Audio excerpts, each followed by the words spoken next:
আসসালামু আলাইকুম, কেমন আছেন সবাই? আশা করি সকলেই ভালো আছেন। তো এখানে একটা প্যান বসানো ছিল, তো প্যানটা ভেঙে কমোড বসাতে হবে। তো আমি প্যানটা ভেঙে নিয়েছি। এখন এখানে অফসাইড ব্যান্ড বসিয়ে তো আমি এই পুরোটা ঢালাই দিয়ে দিব।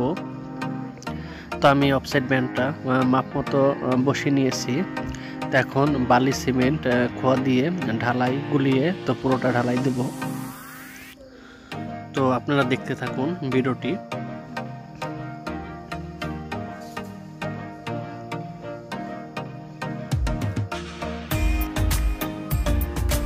তো আমি পুরোটা ঢালাই দিয়ে নিয়েছি, তো সেটা আপনারা দেখতে পাচ্ছেন। তো এখন ঢালাই শুকানোর পরে তো আমি টাইস করব এখানে।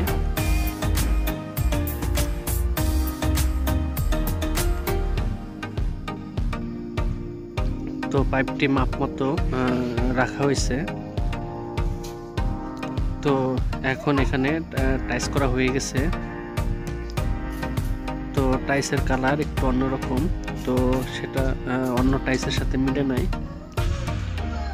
তো এখন পুটিং করা হয়ে গেছে। তো আমি কমোড লাগানোর জন্য মাপ মতো নাট লাগিয়ে রাখছি।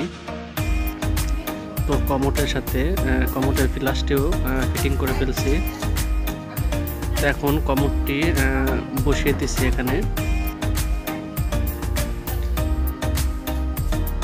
কমোডটি বসিয়ে তো কমোডের নিচ দিয়ে সব পাশে পুটিং করে দিয়েছি।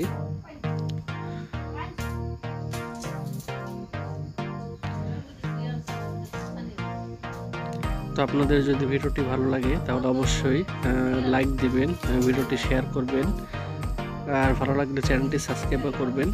তো ভিডিওটি দেখার জন্য ধন্যবাদ।